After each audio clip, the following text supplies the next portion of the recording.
The Taiwan Simulation, 48 hours that end American dominance. Some wars are over before they begin. August 15th, 2027. 3:47 a.m. A Taiwanese radar operator on Penghu Island notices something unusual on his screen. Dozens of blips, moving fast, coming from mainland China. He reaches for the phone to alert command. He never makes the call. At 3:48 a.m., a Chinese hypersonic missile strikes the radar station. The operator, along with 47 other personnel, are vaporized instantly. Across Taiwan, 23 other radar stations disappear from the network within 90 seconds. Taiwan is now blind. At 3:50 a.m., the Taiwanese president receives a call from Beijing. "We are reclaiming our territory. Do not resist. If you surrender within 6 hours, we will spare your cities." At 3:51 a.m., the U.S. Indo-Pacific Command in Hawaii receives an alert. Taiwan under attack. Request immediate assistance. At 3:52 a.m., the President of the United States is woken up in the White House. He has 15 minutes to decide the fate of the world. This isn't a movie. This is the Pentagon simulation. And in every iteration, America faces the same nightmare. How do you win a war that's already lost before you can respond? The setup: why Taiwan is the ultimate flashpoint. Before we dive into the hour-by-hour breakdown, you need to understand why Taiwan matters so much that both sides would risk World War III over it. For China, national pride plus strategic necessity. Taiwan isn't just another territory for China. It's the ultimate symbol of national humiliation. Historical context: in 1949, the Chinese Civil War ended. The Communists won. The Nationalists fled to Taiwan. For 75 years, Taiwan has been a rogue province in Beijing's eyes, a constant reminder that China's reunification is incomplete. Xi Jinping's promise: reunify Taiwan before the 100th anniversary of the People's Republic, 2049. But privately, U.S. intelligence believes Xi wants to do it before 2030, while he's still in power, and before China's demographics collapse. Strategic value: Taiwan sits at the center of the first island chain, a line of islands, Japan, Taiwan, Philippines, that boxes China into the Pacific. If China controls Taiwan, they break through the U.S. containment strategy. They dominate the South China Sea, 30% of global shipping. They control 90% of the world's advanced semiconductor production. Taiwan makes the chips that power everything: your phone, AI, missiles. Bottom line: without Taiwan, China is contained. With Taiwan, China dominates Asia. For America, credibility plus semiconductor dependence. If America doesn't defend Taiwan, the entire U.S. alliance system collapses. Think about it. If the U.S. won't defend Taiwan, a de facto ally, why would Japan, South Korea, or the Philippines trust American security guarantees? The answer: they wouldn't. Result: every U.S. ally in Asia would be forced to accommodate China. America's 80-year Pacific dominance ends overnight. The semiconductor problem: Taiwan. Semiconductor Manufacturing Company, TSMC, produces 90% of the world's most advanced chips. If China takes Taiwan, the U.S. military loses access to cutting-edge chips. Every advanced weapon depends on them. The U.S. economy crashes. Apple, Google, Tesla, everyone depends on TSMC. China gains a monopoly on the technology that runs modern civilization. Bottom line: losing Taiwan means losing the 21st century. Christian Bros's terrifying discovery: we've already run this simulation. We lose every time. In 2016, Bros attended a classified briefing at the Pentagon. The topic: Pacific War Game, Taiwan Invasion Scenario. The simulation involved real generals commanding U.S. forces, Real intelligence on Chinese capabilities. Real-time decision-making under pressure. The rules: China invades Taiwan. The U.S. president orders intervention. What happens? The result: in 18 out of 18 simulations, the U.S. either lost outright or faced a Pyrrhic victory, won but with catastrophic losses. Bros sat in the back of the room, watching generals, men with 30-plus years of military experience, stare at the screens in disbelief. One general muttered, "How the hell did we get here?" Let's run the simulation. Pay attention, because this isn't science fiction. This is what Pentagon planners believe will happen. Hour 00 to 01. The first strike. Blinding the giant. 3:47 a.m. Taiwan time, 2:47 p.m. Washington, D.C. previous day. China launches. Phase 1. Blind and paralyze.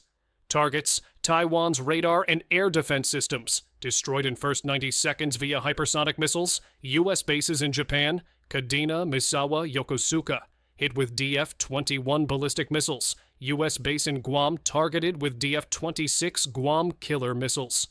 U.S. communication satellites blinded by Chinese ground-based lasers. Weapons used: 200-plus hypersonic missiles, Mach 10 speed equals 10 minutes from launch to impact, 500-plus ballistic missiles. Cyber attacks on U.S. military networks, anti-satellite weapons, ASATs. U.S. response time, almost none. By the time U.S. Indo-Pacific Command realizes what's happening, the first wave is over. Casualties in first hour: Taiwan, 2,000-plus military personnel, 15,000-plus civilians. Airstrikes on command centers, U.S. 1,200-plus personnel. Kadena Air Base nearly destroyed. 2 destroyers damaged by surprise submarine attacks. Critical infrastructure destroyed. 80% of Taiwan's air defense network, 60% of U.S. air capability in Japan. GPS and communication satellites partially degraded, Bros's assessment. By the time the president finishes his coffee, the Pacific balance of power has already shifted. Hour 1 to 6. The amphibious invasion. 100,000 troops in 5 hours. 4 a.m. to 9 a.m. Taiwan time. With Taiwan's defenses crippled, China launches Phase 2, Invasion Fleet. The numbers: 1,000-plus landing ships cross the Taiwan Strait, 100 miles. 100,000 troops land on Taiwan's western beaches. 500-plus helicopters drop paratroopers behind Taiwanese lines. Air superiority: Chinese J. 20 stealth fighters dominate the skies. Taiwanese F-16 fighters are outnumbered 10 to 1. Taiwanese resistance: coastal defenses inflict heavy casualties. Estimated 10,000 plus Chinese soldiers killed. But Taiwan's army is 180,000 active troops versus China's 2 million. Taiwan's ammunition runs out after 3 days. Stockpiles depleted in 2022 audit. U.S. dilemma: the closest U.S. carrier group is 1,200 miles away, 5 days sailing time. Flying jets from Guam takes 2 hours. But China controls the airspace decision point. Does the president order U.S. jets to engage, knowing they'll be flying into a kill zone? What actually happens in most simulations? The president hesitates. He calls an emergency National Security Council meeting. Generals argue. State Department urges diplomacy. 6 hours pass. By then, China controls Taiwan's ports and airports. Bros's assessment: America's decision-making process is designed for the Cold War. 48-hour debates, diplomatic channels, gradual escalation. China's strategy is designed for speed. Decide in minutes, act in hours, win before America can mobilize. Hour 6 a.m. to 24 p.m., the carrier battle, the death of American sea power. 9 a.m. to 3 a.m. next day. Taiwan time. The U.S. finally commits. The USS Ronald Reagan carrier strike group, stationed in Japan, is ordered to steam toward Taiwan at maximum speed. The strike group includes 1 supercarrier, USS Ronald Reagan, 90 aircraft, 5,000 personnel, 2 guided missile cruisers, 4 destroyers, 2 attack submarines. Cost of this battle group, $25 billion China's strategy. Sink it with $500 million worth of missiles. 12 p.m., noon, Taiwan time. The carrier group is now 800 miles from Taiwan. U.S. submarines detect unusual activity. Chinese submarines are converging on their position. 12:30 p.m., Chinese reconnaissance satellites lock onto the carrier.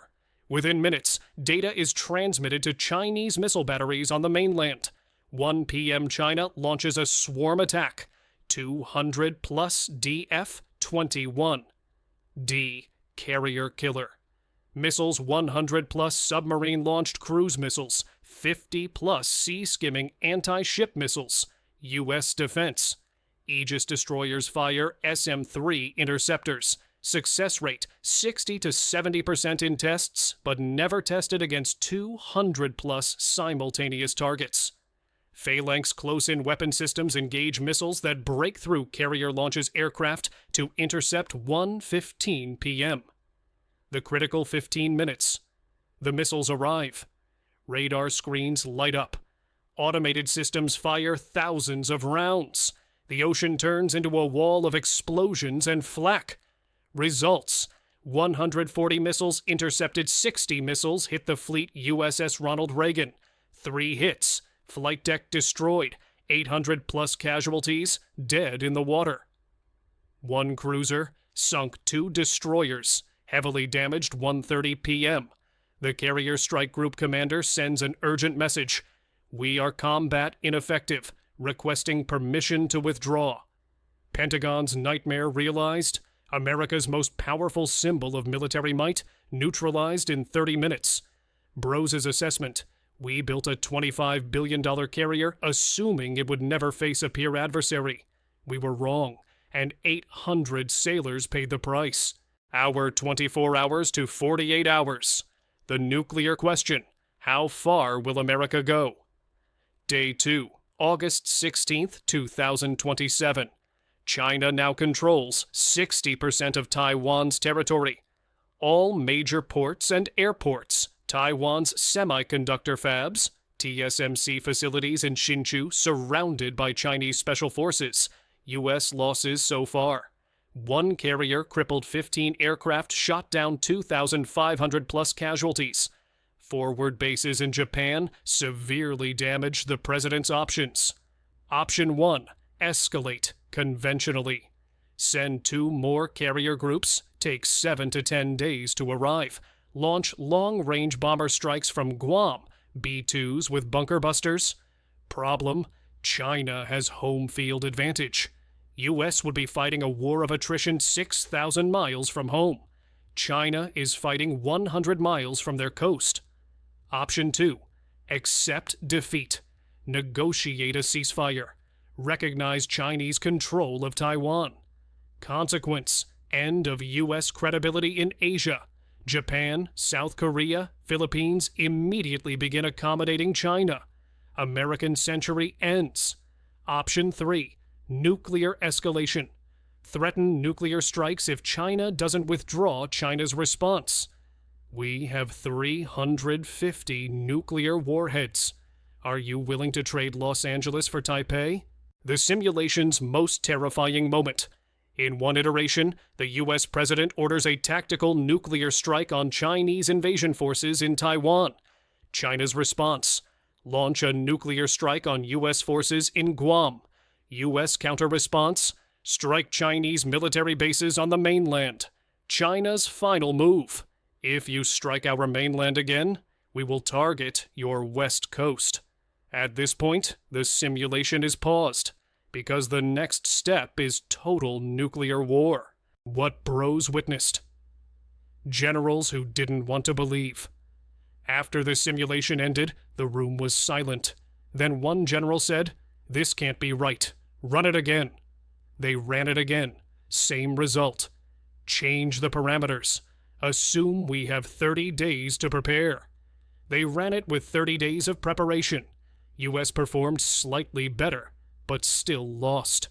What if we use cyber attacks to cripple their command and control? China had prepared for that. They have redundant air-gapped systems. Cyber attacks bought the US an extra 6 hours. Still lost. After the 18th simulation, a general turned to Bros and said, "You can't let this leak. If the public knew we can't defend Taiwan, there would be panic." Bros' response, "If we don't tell the truth, how will we fix the problem?" The general had no answer. The uncomfortable truth. America is preparing for the last war, not the next one. Bros realized the problem wasn't just technology, it was mindset. America's military is designed for overwhelming force. Months of build-up, like Desert Storm in 1991. Fighting weak adversaries, Iraq, Afghanistan, Libya. China's military is designed for speed and surprise, winning before America can respond, fighting America specifically. Example, U.S. trains for air superiority, dominating the skies with F-22s and F-35s. China doesn't try to match the F-22. They build 500-plus surface-to-air missile systems that make it impossible for U.S. jets to operate. It's like showing up to a gunfight with a sword. Sure, your sword is the best sword ever made, but you're still bringing a sword to a gunfight. Bros' verdict: we can still win, but the window is closing. After witnessing these simulations, Bros didn't give up. He became obsessed with one question: what would it take to win? His answer, which we'll explore in the next chapters: 1. Abandon aircraft carriers, at least in the Pacific. They're floating targets. 2. Invest in AI-powered drones, swarm tactics that overwhelm Chinese defenses. 3. Distribute forces. Stop concentrating everything on a few bases. 4. Speed up decision-making. AI-assisted command to match China's speed. 5. Rebuild munition stockpiles. U.S. runs out of missiles after 3 days of high-intensity combat. But here's the catch. All of this requires restructuring the entire Pentagon budget. And that means taking money away from legacy weapons programs, old generals' pet projects, defense contractors who lobby Congress heavily, congressional districts where these weapons are built equals jobs equals votes. In other words, fixing the problem requires political courage, and that's the rarest resource in Washington. The question that keeps Bros awake: will we act before it's too late? In 2023, Bros gave a speech at the Naval War College. A young officer asked, "Sir, if we know we'll lose, why hasn't anything changed?" Bros paused. Then he said something that shocked the room. "Because losing a war is abstract. Losing a defense contract is concrete. The system is designed to avoid short-term pain, even if it means long-term catastrophe."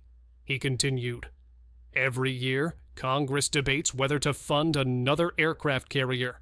And every year, the answer is yes. Not because we need it, but because it's built in Virginia. And Virginia is a swing state. Meanwhile, China builds 20 missiles for every carrier we build. And those missiles cost 1% of what a carrier costs. Who do you think wins that math?" The officer had no response, because there was no good answer. The clock is already ticking. Here's what we know. China is ready. They've been preparing for this war for 20 years. America is not ready. We're still using Cold War-era strategies. The window is closing. By 2027 to 2030, China's military advantage will peak. In the next chapter, we'll explore the only strategy that might work: the poison frog defense, making Taiwan so painful to invade that China never tries, and why the Pentagon is still resisting this idea.